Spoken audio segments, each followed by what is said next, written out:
예, 4주째 2차시 강의를 시작하도록 하겠습니다. 지난주에 우리는 회계의 순환 과정에 대해서 학습을 하고 이 회계의 순환 과정에서 거래가 무엇인지에 대해서 학습을 했었고 거래의 8요소에 대해서 학습을 했었습니다. 오늘은 회계의 순환 과정에서 우리가 거래가 발생하면 분계를 통해서 분계장 기입을 한다고 했었죠. 예, 그래서 그 거래가 발생하게 되면 이 거래를 인식하고 분괴를 하는 과정에 대해서 학습을 하도록 하겠습니다. 자, 지난주에 우리는 거래는 회계상 거래와 상관습상 거래가 차이가 난다고 했습니다. 자, 회계상 거래인 거 화재, 도난, 파손, 대손, 강간은 회계상 거래라고 했었죠. 그리고 상관습상 우리가 일반적으로 거래라고 보지만 회계상 거래가 아닌 것은 시험 문제 자주 나온다 했습니다. 주문, 계약, 위탁, 보관, 추심 의뢰가 거래가 아니라고 했었습니다. 그래서 이렇게 거래를 인식하고 나면 우리가 그 다음 배웠던 것이 거래의 8요소였습니다. 자, 차변 요소, 그 다음에 대변 요소로 구성되어 있는데 이걸 굳이 외울 필요가 없다고 했었습니다. 저희가 재무상태표에 차변의 자산은 어디로 간다? 차변의 자산이 증가가 오니까 차변의 자산 증가, 그 다음에 반대편에 항상 회계는 반대로 보시면 됩니다. 자, 만약에 증가가 차변에 오면 감소 대변, 증가가 대변에 오면 감소는 차변에 옵니다. 감소. 그 다음에 부채는요, 대변에 적혔으니까 부채 증가, 부채 감소. 자본 대변에 적혀 있죠. 자본 증가 대변, 자본 감소 차변. 그 다음에 손익계산서 차변의 비용, 대변의 수익 적혔습니다. 비용 발생 차변, 수익 발생 대변이었습니다. 그래서 요게 차변 요소, 요게 대변 요소에서 이게 하나, 둘, 셋, 넷, 다섯, 여섯, 일곱, 여덟 개라고 해서 우리가 거래의 8요소라고 했었습니다. 8요소인데 자, 하나 물어보겠습니다. 그럼 비용의 소멸은 어디 오겠습니까? 네, 비용의 발생이 차변에 왔으니까 비용의 소멸은 대변에 오면 되겠죠? 예, 수익의 소멸은 어디 오겠습니까? 네, 수익의 발생이 차변에 왔기 때문에 수익의 소멸은 어디 온다? 대변에 오면 됩니다. 그래서 이 거래의 8요소에 대해서 학습하고 이걸 연습을 했었습니다. 그래서 모든 거래는 어떻게 된다? 차변 요소와 대변 요소가 결합되어야지만이 거래가 성립된다고 했었죠. 그래서 차변 요소는 차변 요소끼리, 대변 요소는 대변 요소끼리 거래가 성립한다, 안 한다? 예, 할 수 없다고 했었죠. 네, 자, 요 복습 잠깐 했고요. 자, 한번 보고 다음 슬라이드를 보도록 합니다.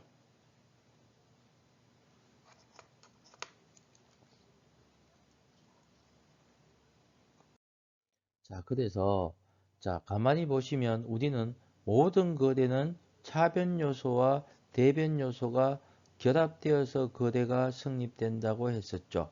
그래서 차변과 대변 요소가 결합되는데 여기서 복식 회계의 우리가 기본 원리가 나옵니다.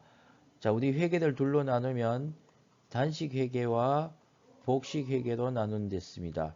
단식 회계는 단순한 금전상의 수익과 지출, 그 다음에 채권 채무의 변동관계만을 나타낸 게 단식회계고 복식회계는 일정한 원리 원칙을 따른다고 했습니다. 이 일정한 원리 원칙이 뭐냐면 복식회계의 기본 원리였습니다. 기본 원리. 자, 그래서 우리가 자, 지난주에 볼 때 우리가 복식회계의 기본 원리가 뭐냐면은 대차 평균의 원리라고 했습니다. 자, 좀 이상하죠? 우리가 좌측을 차변, 우측을 대변이다 했는데 요건 대차 평균의 원리랍니다. 그죠? 거꾸로 이야기하고 있죠. 여러분 여기 좋기는 차대 평균의 원리 하면 좋겠는데 이미 정해져 있는 거니까 대차 평균의 원리라고 합니다. 그래서 차변 합계액과 대변 합계액이 항상 같다는 게 대차평균의 원리죠. 그래서 복식회계의 기본 원리는 대차평균의 원리고, 자, 복식회계의 기본 원리는 뭐다고요? 대차평균의 원리입니다. 대차평균의 원리. 그래서 우리가 보실 때 차변과 대변의 합계액이 일치하지 않는다. 그러면 뭔가 틀렸는 거죠. 그래서 회계에서는 이 대차평균의 원리로 인해서 자기 검증 기능이 있습니다. 혹은 자기 통제 기능이 있다는 얘기죠. 그래서 들어오고 나가고 이익이 일치하지 않으면은, 그러니까 차변과 대변이 일치하지 않으면 뭔가 틀렸다는 거기 때문에 오류를 검증해서 잡아내야 됩니다.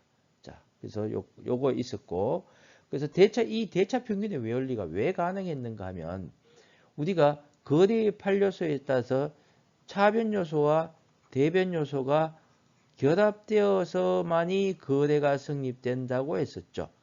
그래서 우리가 보통 만약에 예를 들어서 상품 10,000원을 현금으로 구입하다. 그러면 자, 우리가 상품이라는 자산 증가가 상품입니다. 그죠? 상품이라는 자산 증가가 10,000원. 자, 현금으로 구입하다. 현금이라는 자산 감소가 대변의 10,000원이었죠. 그래서 항상 차변 요소와 대변 요소가 결합되어서 거래가 성립됩니다. 그죠? 여기서 하나 더 보시면, 자, 금액이 차변과 대변이 같죠? 그죠? 그러니까 이 금액을 어떻게 우리가 나중에 분계를 배우고 오늘 분계를 배웁니다. 그죠? 전기를 배우더라도 이 금액은 항상 차변을 가고 이 금액은 대변을 갑니다. 그랬다가 나중에 재무상태표나 손익계산서로 차변을 다 모으면 어떻게 됩니까? 합계액이 같아지겠죠. 예, 그래서 이런 기능을 우리가 뭐라고 하는가 하면 거래의 이중성이라 합니다. 즉, 모든 거래는 항상 차변과 대변에 동시에 동일한 금액으로 발생하는 게 거래의 이중성입니다. 자, 그러면 봅시다. 우리 정리 한번 해봅시다. 이 거래의 이중성, 모든 거래는 차변과 대변에 동시에 동일 금액으로 발생하기 때문에 우리가 대차평균의 원리가 가능하죠. 차변과 대변의 합계액이 같겠죠. 자, 그래서 다시 복식회계의 기본 원리는 뭐다? 대차평균의 원리입니다.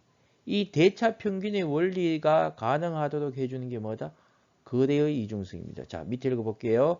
복식회계의 기본 원리는 대차평균의 원리이며 대차평균의 원리의 기본 요소가 거래의 이중성이 됩니다. 자, 한 3분 정도 드릴 테니까 읽어보고 다음 슬라이드로 넘어갈게요. 금방금방 넘기지 마시고 스톱 하셨다가 한 3분 정도 공부하시고 그 다음 동영상을 재생합니다. 아, 참, 그리고 그 지난 차시에 제 얼굴이 좌측편에 이렇게 나왔는데 이거 얼굴 올리니까 동영상으로 바꾸는데 시간도 많이 걸리고 제 얼굴을 보기 싫다는 사람들이 많아서 이번 차시부터는 제 얼굴 안 올리도록 하겠습니다. 예, 우리가 다시 회계의 순환 과정을 한번 적어 봅시다. 자, 거래가 발생하면 자, 분계를 통해서 분계장 기입을 합니다. 그 다음에 정기를 통해서 총계정 원장에 기입하죠. 그 다음에 결산을 하게 됩니다. 그래서 우리는 지금까지 거래에 대해서 배웠습니다. 물론 거래의 종류가 있는데 이 거래의 종류는 분계를 학습한 뒤에 이 부분 분계와 분계장을 학습한 뒤에 보는 게 나을 것 같아서 그 뒤편으로 돌려두었습니다. 자, 그러면 자, 거래가 발생하면 이제 분계를 통해서 분계장에 기입하게 되는데 분계, 자, 분계의 의미가 뭐냐? 분계가 어떤 거냐? 자, 이렇게 보시면 됩니다. 거래를 발생 순서대로 나중에 어디로 갑니까? 총계정원장에 가야 되죠. 이 총계정원장에 그냥 거래가 있는 걸 총계정원장으로 툭툭 들어갈 수가 없죠. 그래서 총계정원장에 가기 위한 준비 절차입니다. 사전 절차라고 보시면 어느 계정에 어느 변에 차변에 혹은 대변에 얼마의 금액을 기입할 것인가를 사전에 결정을 하게 됩니다. 이게 분계입니다. 자, 나중에 하겠지만 그럼 전기는 뭐냐? 전기는 이렇게 보시면 됩니다. 시험 문제 나오면 헷갈리시기 좋은데 전기는 뭐다? 분계장에서 총계정원장으로 넘어가는 과정이 전기입니다. 분계는요. 어느 계정 어느 변에 얼마의 금액을 기입할 것인가를 결정하게 됩니다. 자, 제가 회계 배울 때는 사실 수작업으로 이런 분계장을 다 기입을 했었는데 여러분은 지금 전산화가 되어 있기 때문에 분계장을 직접 기입할 일은 별로 없다고 보시면 됩니다. 그러나 이 분계장이 이렇게 생겼다는 걸 익혀 두셔야 되겠죠. 자, 좌측에 일자가 오고요. 그 다음에 저교가 오고요. 그 다음에 이 원면이라는 게 옛날에 시험 문제 자주 나왔는데 요즘은 안 나옵니다. 뭐 전산화가 되어 있기 때문에 이게 총계정 원장의 번호입니다.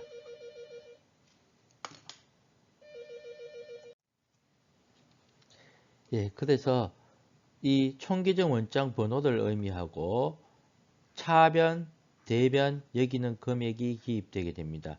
이건 조금 이따가 우리가 분계를 하고 실제로 한번 적어 보도록 합시다. 됐죠? 자, 한번 보시고 다음 슬라이드로 넘어가도록 하겠습니다. 자, 분계의 절차에 대해서 보도록 하겠습니다.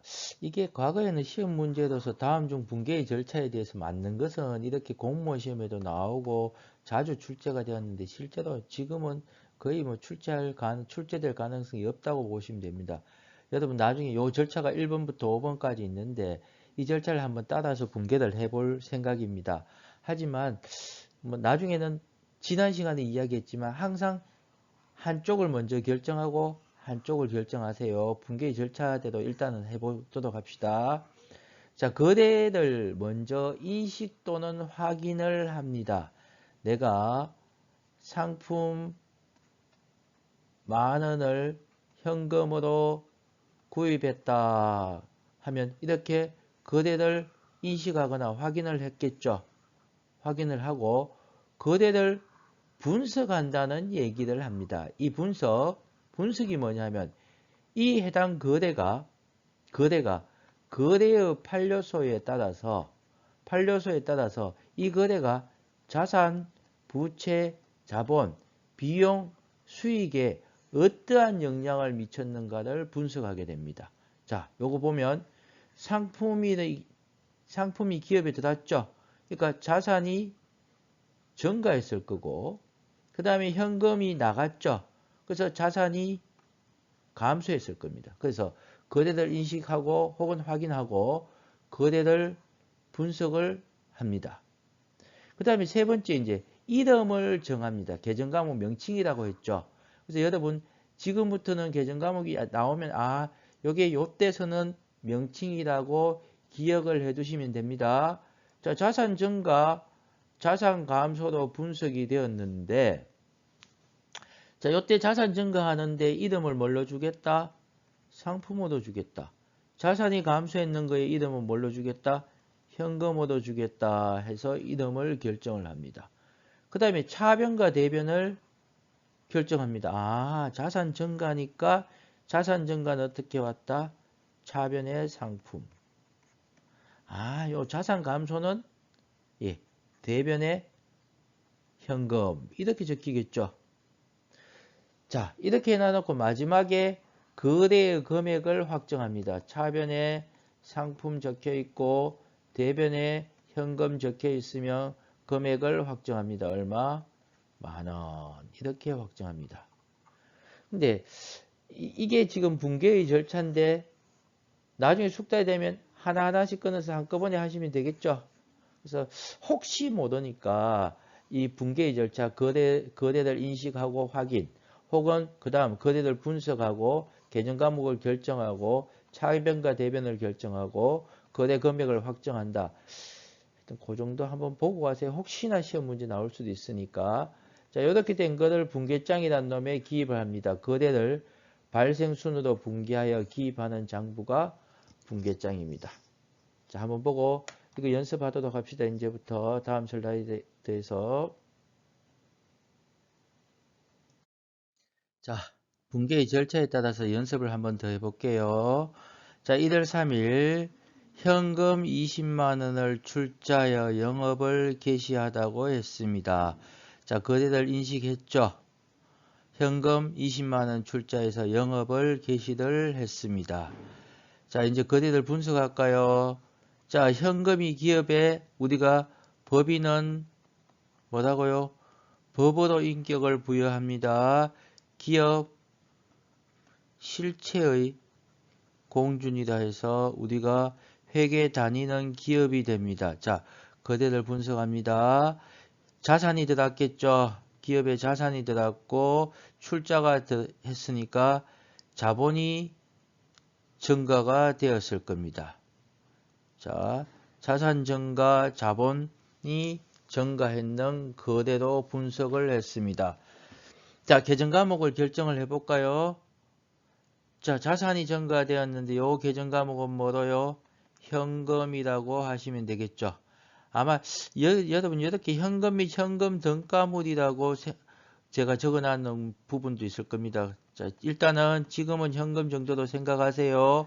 나중에 이제 우리가 이 전산회계 프로그램에서는 현금과 같은 가치를 가지는 놈들까지 합쳐서 이렇게 현금 및 현금 등가물이라는 계정 과목을 서게 됩니다. 일단 여러분은 그냥 현금이라고 학습하시면 됩니다. 자, 그 다음에 이쪽의 계정 과목 출자했으니까 자본금이라는 계정 과목을 씁시다. 자, 차변과 대변을 결정할까요? 자, 차변에 현금이 오면 되겠죠. 그 다음에 대변에 뭐가 오면 됩니까? 예, 자본금이 오면 될 겁니다. 그죠? 자, 마지막으로 금액을 결정합니다. 차변에 현금 얼마? 20만원. 대변에 자본금 20만원. 이렇게 오면 되겠죠. 자, 여러분 요거 메모해 두세요. 메모해 두시고 나중에 분계장에 기입해 봅니다. 출자하여 영업을 개시했습니다. 현금 20만원을 출자하여 영업을 개시하다. 분계를 했더니 차변에 현금 20만원, 대변에 자본금 20만원이 되겠죠. 됐습니까?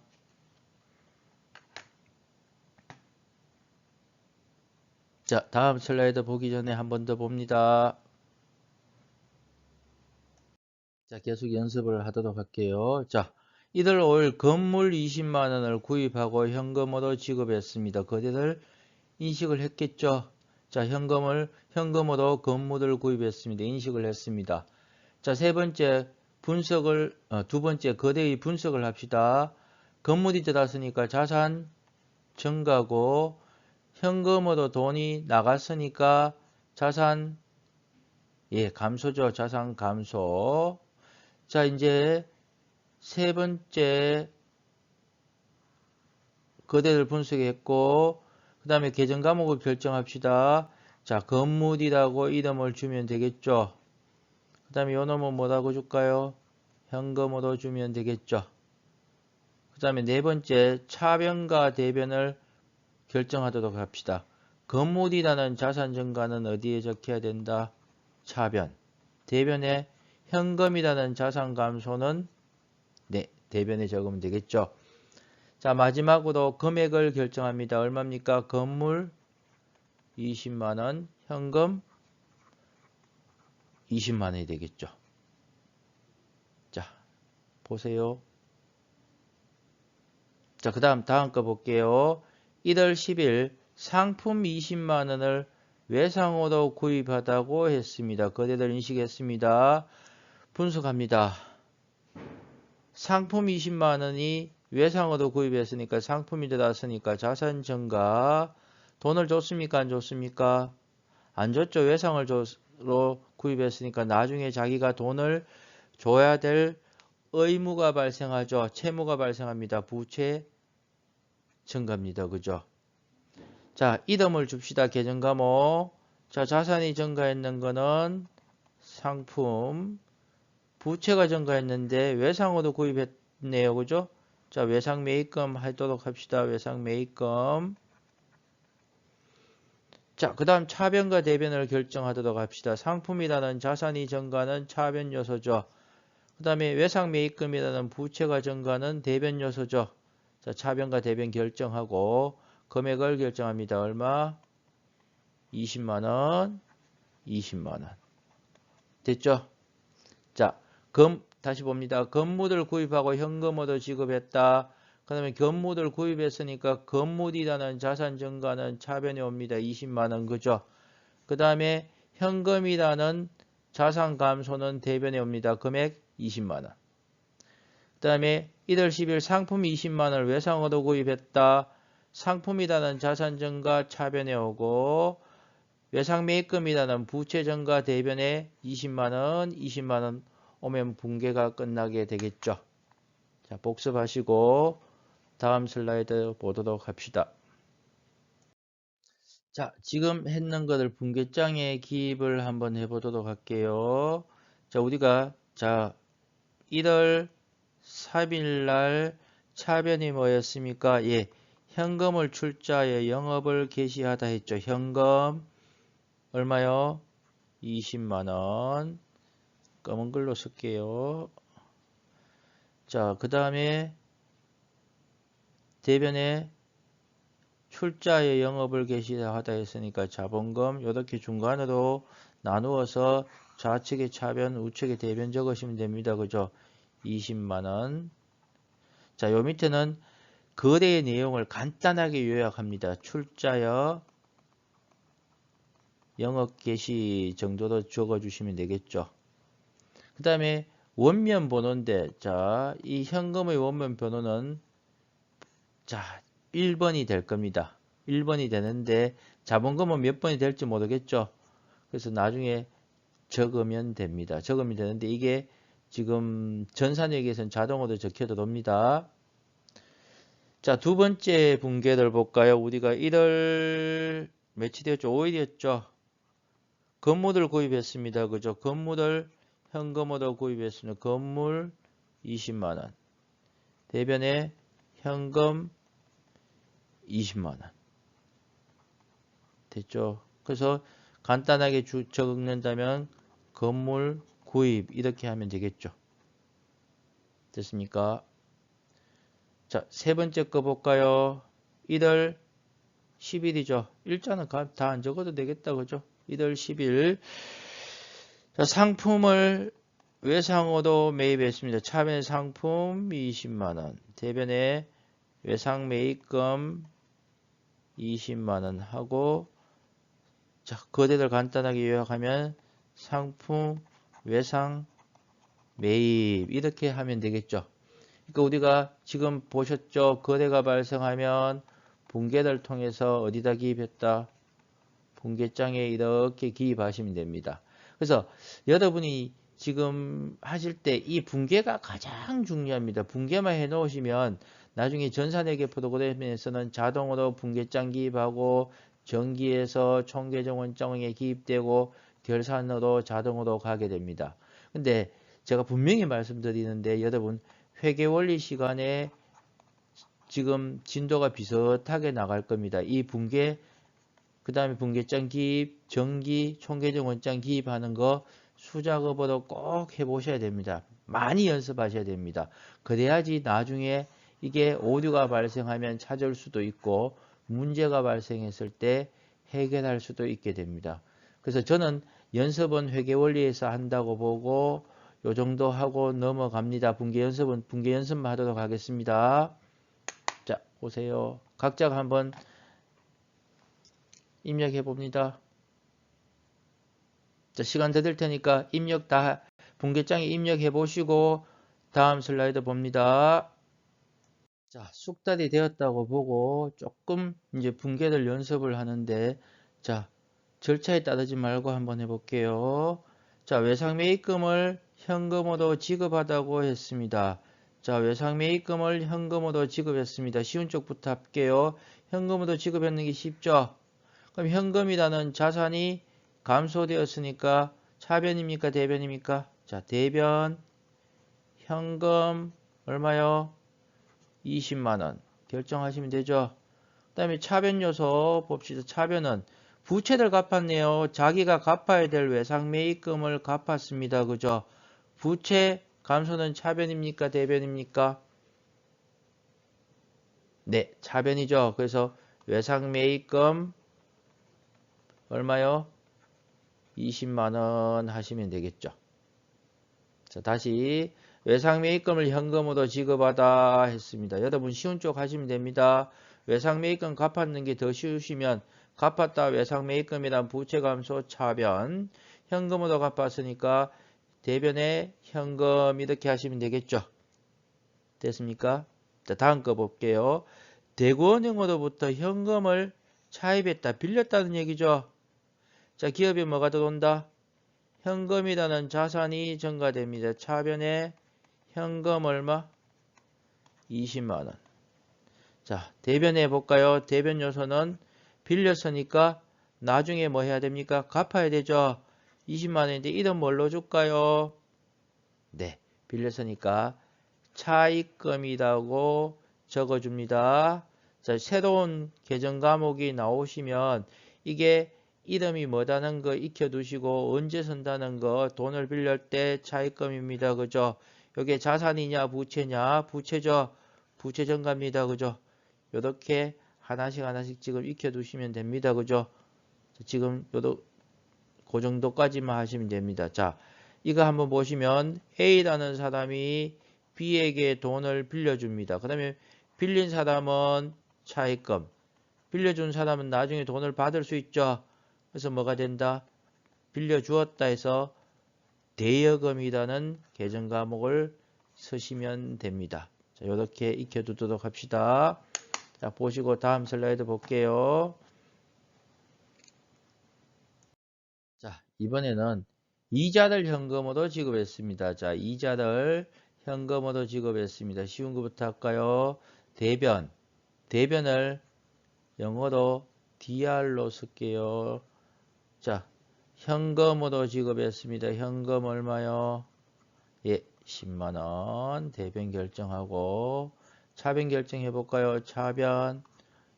돈을 빌려서 이자가 발생했죠. 이자가 발생했습니다. 이자가 발생했습니다. 이때는 뭐 이름을 네, 맞습니다. 이자 비용으로 써주시면 되겠죠. 차변의 이자 비용, 대변의 현금. 다시 이자를 현금으로 지급했습니다. 대변의 현금이라는 자산이 감소하고 차변의 이자 비용이라는 비용이 발생하게 되겠죠. 자, 다음 거요. 다음 거 조금 어렵습니다. 아마 회계관리에서는 자본금과 관련된 분계는 요 문제 정도 나오지 싶습니다. 자, 봅시다. 기업주가 기업에서 뭐 했다? 현금 20만 원을 빼갔다는 얘기죠. 인출해 갔습니다. 인출해 갔기 때문에 대변에 현금이 빠져나가겠죠. 얼마? 20만 원.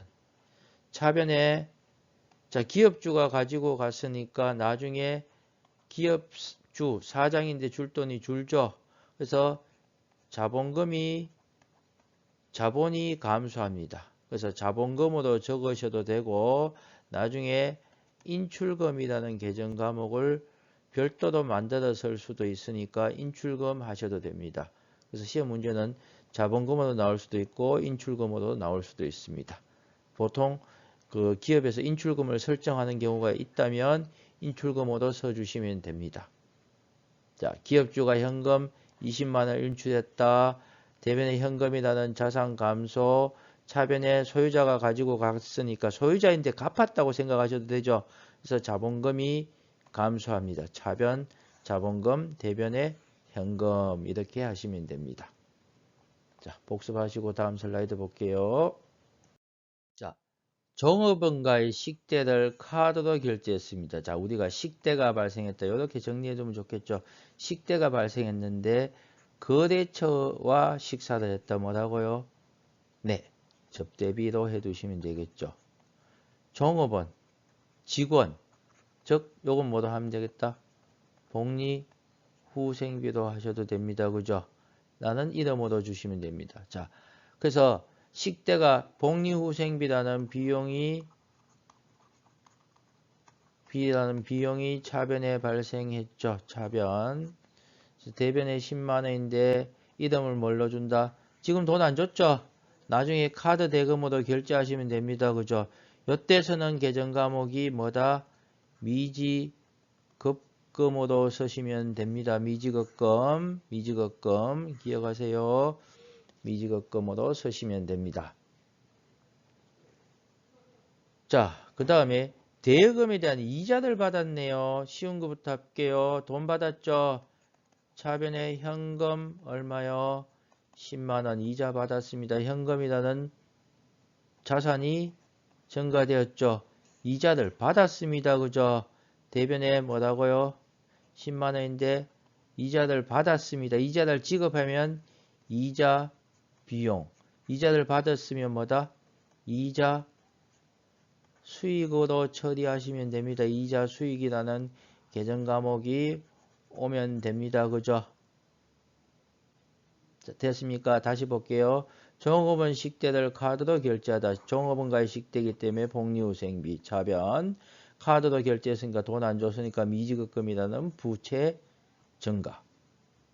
대여금에 대한 이자 10만원을 현금으로 받았습니다. 대변에 이자 수익이라는 수익 발생. 차변에 현금이라는 자산 증가가 되겠죠. 됐습니까?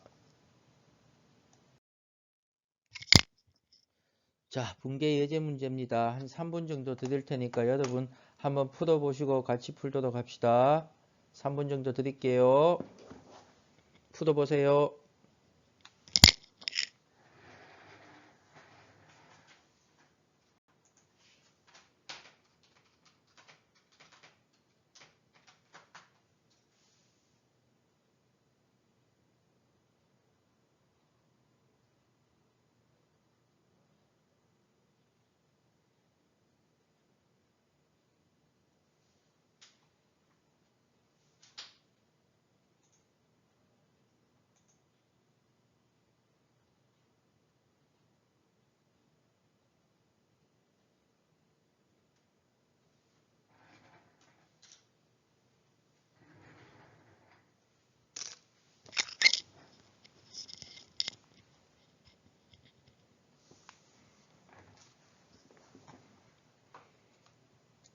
자, 3분이 지났다고 생각하고 제하고 같이 풀어봅시다. 자, 봅시다. 현금을 출자하여 영업을 개시했습니다. 차변에 기업에 뭐가 들어옵니까? 자, 현금이라는 자산이 20만원 들어오죠. 됐습니까?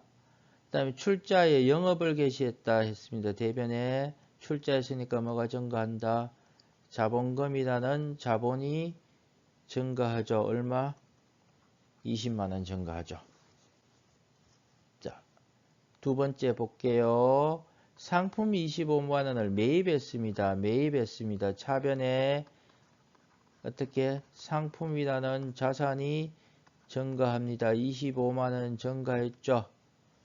자, 대변에 25만원인데 이름을 줍니다. 수표를 발행해서 지급합니다. 기업을 하다 보면 기업에서 현금을 보유하게 되면 도난이나 분실의 위험이 있으니까 은행에 당좌 계좌를 설정합니다. 그죠? 요건 나중에 자세하게 설명을 합니다. 당좌 계좌를 설정해서 돈을 줄 일이 있으면 이 기업은 수표를 발행합니다. 수표 발행하면 이 사람이 집에 갈 때 이 은행에서 돈을 찾아가겠죠.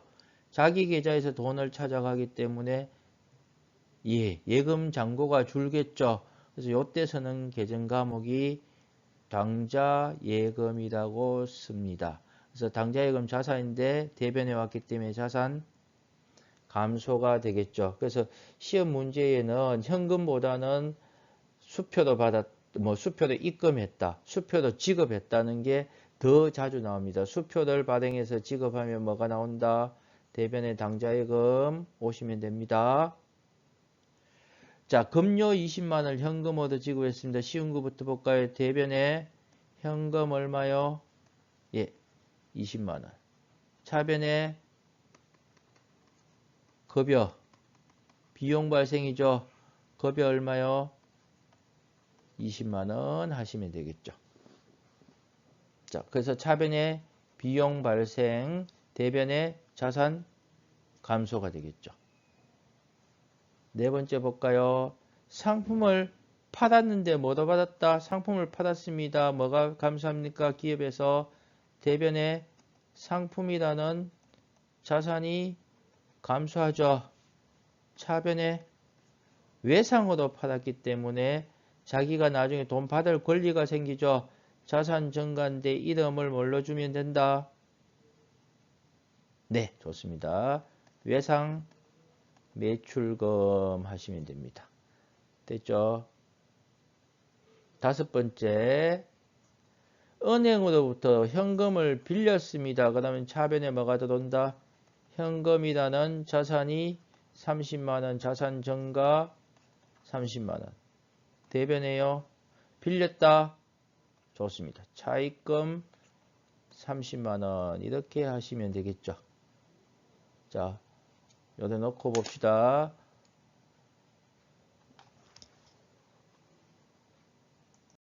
다음 슬라이드 받아볼게요. 정답을 여기에 적어 놨습니다. 자, 정답을 가지고 거꾸로 한번 생각해 볼까요? 자, 이번에는 거꾸로 한번 생각해 봅시다. 자, 우리가 현금이라는 자산 증가가 차변에 적혔습니다. 현금이 들어갔겠죠. 자본이 대변에 적혀 있다는 얘기는 자본 증가가 되었죠. 그래서 우리가 거래를 거꾸로 추적한다면 자본 증가가 되었는데 현금이 들어갔기 때문에 현금 20만 원을 출자했다고 거래를 거꾸로 추적할 수가 있겠죠. 두 번째 보면 상품이라는 자산 증가가 차변에 적혔습니다. 상품이 들어갔고 대변에 현금이라는 자산이 대변에 적혔으면 자산 감소가 되었죠. 상품이 들어오고 뭐가 나갔다? 예, 현금이 나갔습니다. 상품을 현금으로 구입했죠. 좋습니다. 급여라는 비용이 차변에 적혔습니다. 비용 차변에 발생했네요. 대변에 보니까 뭐가 적혔습니까? 현금이라는 자산이 적혔습니다. 비용이 발생되어서 뭐 했다? 돈을 줬다는 얘기입니다. 자, 대변에 상품이 자산이 대변에 적혔기 때문에 자산 감소죠. 상품이 감소되었다. 상품이 나갔죠. 나갔는데 차변에 보니까 매출채권. 자, 우리는 외상 매출금으로 했었죠. 나중에 하게 됩니다. 외상 매출금과 받을 넣음은 합쳐서 매출채권으로 합쳐서 처리를 할 수가 있습니다. 자, 시험 문제 자주 나옵니다. 다음 중 매출채권으로 구성된 것은 하면 외상 매출금과 받을 넣음이 됩니다. 자, 그래서 매출채권이라는 자산이 증가되었다. 그래서 상품을 팔고서 돈을 못 받았다. 자, 다섯 번째 볼게요. 현금이라는 자산이 차변에 적혀 있네요. 자, 현금이라는 자산 차변에 적혔으니까 현금이 들어왔죠.